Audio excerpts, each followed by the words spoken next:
မင်္ဂလာပါရှင် iRent Book Channel မှာပြန်လည်ကြိုဆိုလိုက်ပါတယ်ရှင်ဒီ channel လေးကိုစာအုပ်စာပေတွေကိုချစ်မဲ့နိုးတွေထူတဲ့အတွက်စာဖတ်ခြင်းရဲ့ပျော်ရွှင်မှုကိုအတူတူမျှဝေနိုင်ဖို့ဖန်တီးထားတာပါဒီမှာဆိုရင်စာအုပ်စာပေတွေရဲ့စိတ်ဝင်စားစရာအပိုင်းလေးတွေကို audio book အနေနဲ့တင်ဆက်ပေးသွားမှာဖြစ်ပါတယ်ကျမတို့ရဲ့ audio book video တွေဟာစာအုပ်ကောင်းတစ်အုပ်စီကိုတွားတဲ့တကားပေါက်ကလေးတွေပါပဲဒီအထံဖိုင်လေးတွေကိုနားထောင်ရင်ဇက်လန်ရဲ့ခန်းစားမှုစာရေးဆရာရဲ့ဟန်ကိုစတင်ခန်းစားရမှာဖြစ်ပြီးဒီစာအုပ်ကိုအပြည့်အစုံဖတ်ချင်ပြီးဆိုတဲ့စန္ဒကိုနိုးကြစင်ပါပါဒီလိုစိတ်ဝင်စားသွားတဲ့စာအုပ်ဒီရဲ့ PDF file အပြည့်အစုံကိုဖတ်ရှုခြင်းနဲ့ဆိုရင်တော့ကျမတို့ရဲ့ Telegram Channel ကိုလာရောက်လဲပတ်ဖို့ဖိတ်ခေါ်ပါတယ် Telegram Channel မှာဆိုရင်စာအုပ်ပေါင်းများစွာကို PDF file အဖြစ်စုစည်းပေးထားပါတယ်ဒီနေ့ကျမတို့အတူတူဖတ်ကြည့်မယ့်စာအုပ်လေးကတော့ပြဿနာဖြေရှင်းခြင်းအမှုပညာဆိုတဲ့စာအုပ်ပါဒီစာအုပ်ရဲ့စာရေးသူကတော့ရင်ရမ်းခဲ့ပါတယ်စာရေးသူအမှားစာ The Art of Problem Solving စာအုပ်ဒီမြေသည့်စာအုပ်များမှမိငင်းရေးသားခြင်းမဟုတ်ပါတက္ကသိုလ်သင်ရိုးများကိုအခြေခံပြီးအသက်20ရွယ်အတွေ့အကြုံများနဲ့ပေါင်းဆက်ရေးသားခြင်းဖြစ်ပါ၏စာရေးသူဘက်မှလိုအပ်ချက်များအဖို့စကလုံးများသုံးဆွဲမိခဲ့ရင်ကြိုတင်တောင်းပန်အသိပေးအပ်ပါတယ်အခန်း1ပြဿနာဆိုတာဘာလဲပြဿနာဆိုတာကျွန်တော်တို့ရဲ့နေ့စဉ်ဘဝမှာအမြဲထိတွေ့နေရတဲ့အရာပါရေတောက်တာအစားစီးသွားတာအဆုံးအရာအလုံးကပြဿနာလို့လည်းပြောနိုင်ပါတယ်ကျွန်တော်တို့ကရေတောက်ရတာကလွယ်ကူပြီးပြဿနာမဟုတ်ပေမဲ့ကိုလက်အင်ကမတန်ဆွမ်းတဲ့သူဓမ္မမဟုတ်ရေရှားပါတဲ့အရာဒေတာမှာဆိုရင်ဒါကပြဿနာတစ်ခုဖြစ်ပါတယ်ဒါကြောင့်ပြဿနာဆိုတာအတိအကျသတ်မှတ်လို့မရတဲ့အရာတစ်ခုဖြစ်ပြီးရင်ဆိုင်တုံ့တွေ့နေသူတွေရဲ့ဖြည့်ရှင်းနိုင်ခြင်းမဖြည့်ရှင်းနိုင်ခြင်းလွယ်ကူအဆင်ပြေခြင်းခက်ခဲခြင်းတို့အပေါ်မှာလည်းမူတည်နေပါသေးတယ်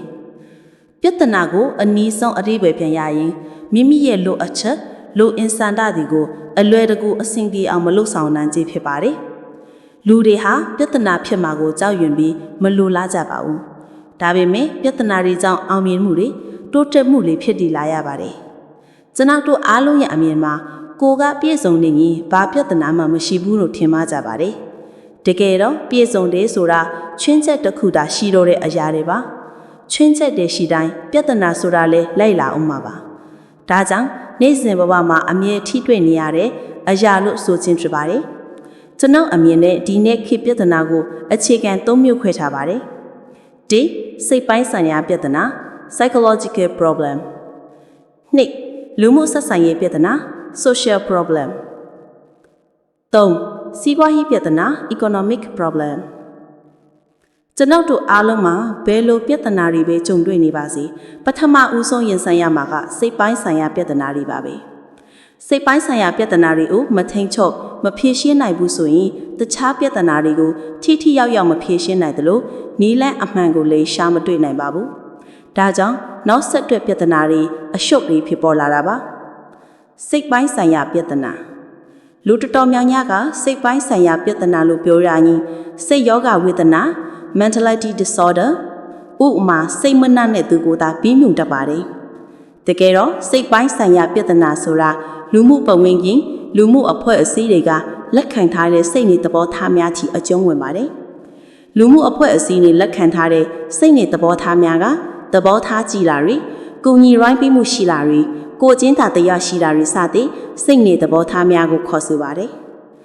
စိတ်ရဲ့လှုပ်ရှားမှုကြောင့်တာမန်ထက်ပိုတဲ့ခံစားချက်များကိုမထိန်ချုံနိုင်ခြင်းအသေးစားကိစ္စတွေပေါ်အထိစိုးရိမ်ကြောက်ရွံ့မှုကြီးခြင်းပုဂ္ဂိုလ်ရဲ့ခံစားချက်တွေနဲ့ဝေဖန်အကဲဖြတ်ခြင်းရသည့်ရတဲ့အရာတွေက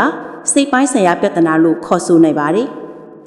ကျွန်တော်တို့ရလူမှုပတ်ဝန်းကျင်ကရှင်းရခင်အချိန်ထက်ပိုပြီးရှုပ်ထွေးလာပြီးခံမှန်းရခက်ခဲလာပါတယ်ဒါကြောင့်လူမှုပတ်ဝန်းကျင်ကလက်ခံထားတဲ့စိတ်နဲ့သဘောထားတွေထက်ပိုလေးနက်စွာနေထိုင်ခြင်းကလည်းပြဿနာတစ်ခုလို့ယူဆလိုက်ရပါတယ်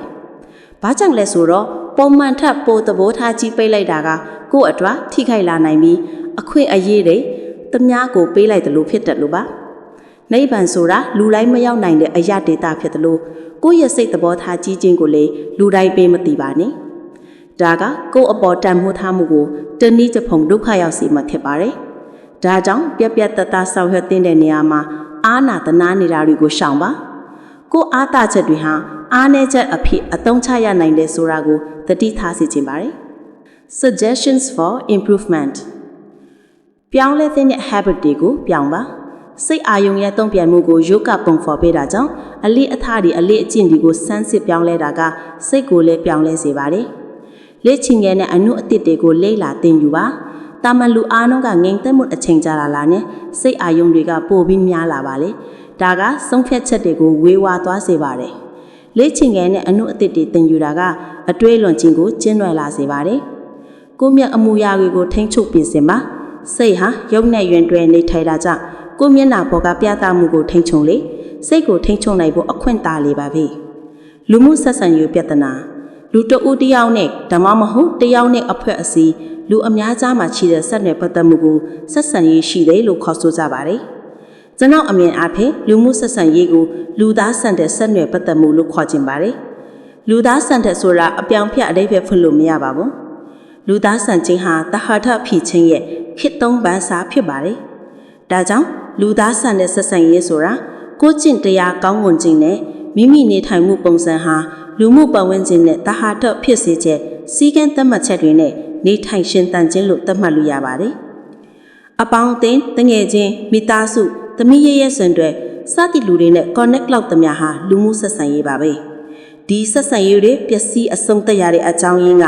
နားလည်မှုနဲ့ကိုချင်းတာတရားပြတ်သားလို့ဆိုပြီးပြောနိုင်ပါတယ်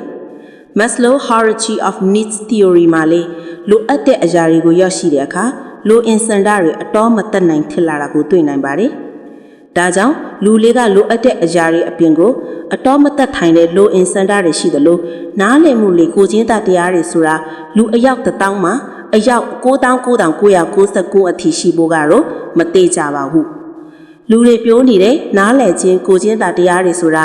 တကယ်တော့သဟာရဖြစ်အောင်ညှိယူထားတဲ့စက္ကလုံးမျှပါဖြစ်ပါတယ်။တကယ်နားလည်ခြင်းကိုချင်းတာတရားတွေမဟုတ်ပါဘူး။ညီမချင်းအပလက်အနည်းဆုံးတန်ဖို့တစ်ခုလောက်ပါပဲ။မယုံကြည်ဖို့ပြောတာတော့မဟုတ်ဆိုတာကိုသိရှိစေချင်ပါတယ်။လူမှုဆက်ဆက်ရဲ့အစဉ်ပြေဖို့ကိုတယောက်တည်းထူးချွန်တော်ပြနေလို့မရပါဘူး။ကိုနေထိုင်နေတဲ့ပုံဝန်းကျင်အပလက်အကျိုးပြုပေးနိုင်ဖို့ကလည်းအရေးကြီးပါသေးတယ်။ဒါပေမဲ့ဒီနေ့ခေတ်မှာတော့ပုံဝန်းကျင်ကောင်းဆိုတာအလွန်ရှားပါလာပါတယ်။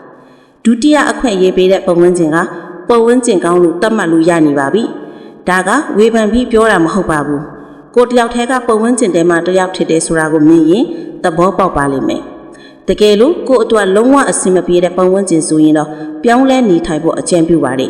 ။ဒီနေ့ခေတ်လူပြောများလဲ IQ နဲ့ EQ ထဲမှာလေနားလည်မှုနဲ့ကိုချင်းတာတရားပါပါတယ်။ဥပမာစာတော်လေးကြောင်သားကစာညက်နဲ့ကြောင်သားနဲ့အပေါင်းအသင်းမလုပ်ချင်ပါဘူး။ဒါကလူတဘာဝအရာကိုအတွက်အကူအညီမဖြစ်တဲ့သူနဲ့ဘယ်သူမှမဆက်ဆံချင်တယ်လို့ပုံစံမျိုးမှာတကယ်လို့စာတော်လေးကြောင်သားကသူလည်းရကျင်မှာပဲဆိုတဲ့ကိုချင်းတာတရားအဲ့ဒီကိုချင်းတာတရားကိုလက်ခံနိုင်တဲ့နားလည်မှုကိုစာညက်နဲ့ကြောင်သားကထားခဲ့မယ်ဆိုရင်ကောင်းမွန်တဲ့ဆက်ဆံရေးတစ်ခုဖြစ်နိုင်ပါတယ်။ဒါကြောင့် IQ ကောင်းမှလူပေါင်းစုံပေမဲ့ EQ ညက် vision ကကိုယ်စပါးကြီးသူများမိရှုခံရနိုင်ပါတယ်။အဆုံးသတ်အနေနဲ့လူမှုဆက်ဆံရေးတွေမှာနားလည်မှုတွေကိုချင်းတာတရားတွေနဲ့တောက်ဆောက်ဖို့လိုအပ်ပါတယ်။ Suggestions for improvement စာများဖတ်ပါနားလည်မှုတွေကိုချင်းတာတရားတွေဆိုတာကစကားလုံးနဲ့ဖော်ပြလို့ရတဲ့အကကိုယ်ဆက်ဆံရေးတွေအပေါ်မှာတက်ရောက်မှုရှိပါတယ်။တချောင်းအကြောင်း